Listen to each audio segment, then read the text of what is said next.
From starting line safety to spinning rear wings, the second week of practice in Bahrain gave us so much to talk about.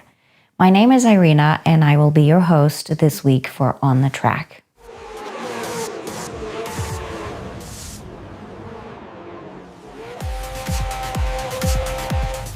First, congratulations are in store for Charles Leclerc, who was married on February 28, 2026, to his longtime girlfriend, Alexandra Saint-Leu. Now, last week we discussed Alpine's unique solution to this year's active aero rear wing, whereby the rear of the flap was lowered instead of the front of the flap opening upwards. Well, Ferrari saw that and seemingly told the rest of the grid to hold its beer. Seriously, if you have not yet seen Ferrari's spinning rear wing, please search for it on YouTube.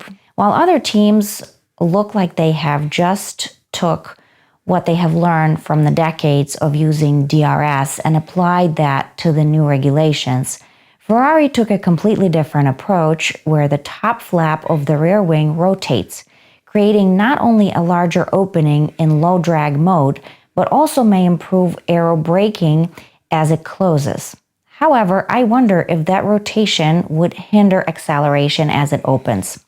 Only time will tell. But perhaps the even bigger story is how long it takes for these new power units to spool their larger turbos on the starting grid. While rumors last week were that Ferrari had a clever fix for this, and no, it is not the anti-lag that I hope to see, the rest of the team seems to still be figuring this out. However, it seems that the real concern of other teams is that of safety, as there's a genuine fear of starting line collision. While no one wants a repeat of the horrific start of 1981 Belgian Grand Prix, I think that it would not be in the best interest of Formula One, who bills itself as the pinnacle of motorsports, to have a lackluster start for the start of the new era of regulations in 2026. Let me know what you think in the comments. Now for our main story, the second week of preseason testing in Bahrain 2026.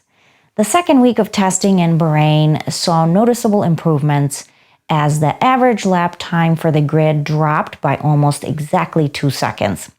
I'm not kidding.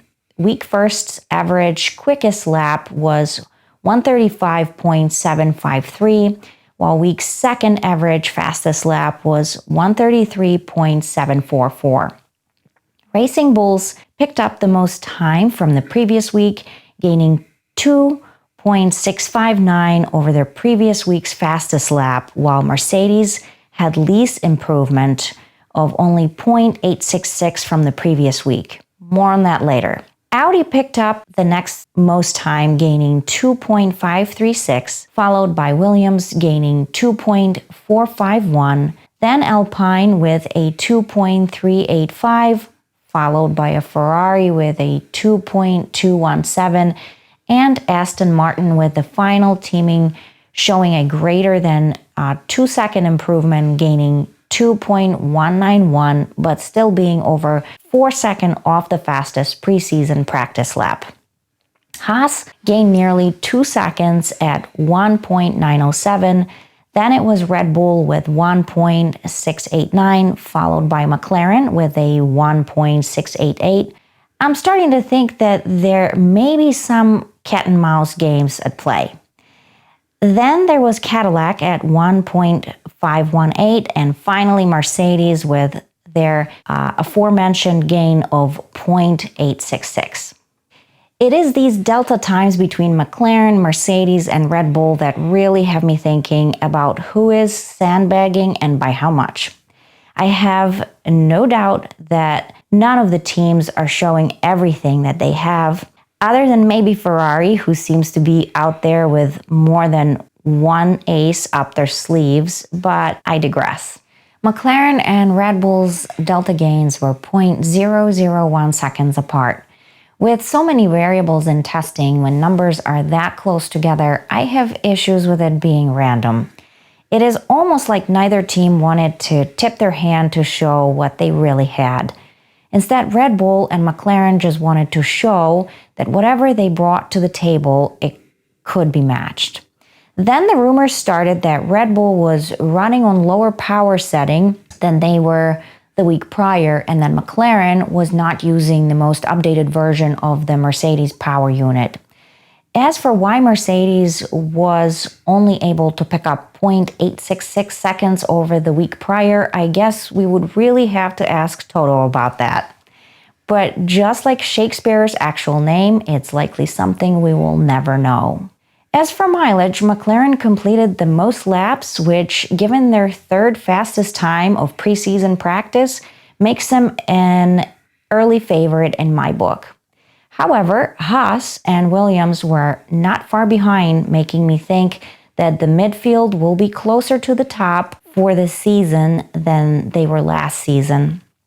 Also, a special shout out goes to this season's only rookie, Racing Bulls driver Arvid Lindblad, for logging a record-breaking 165 laps on the final day of testing.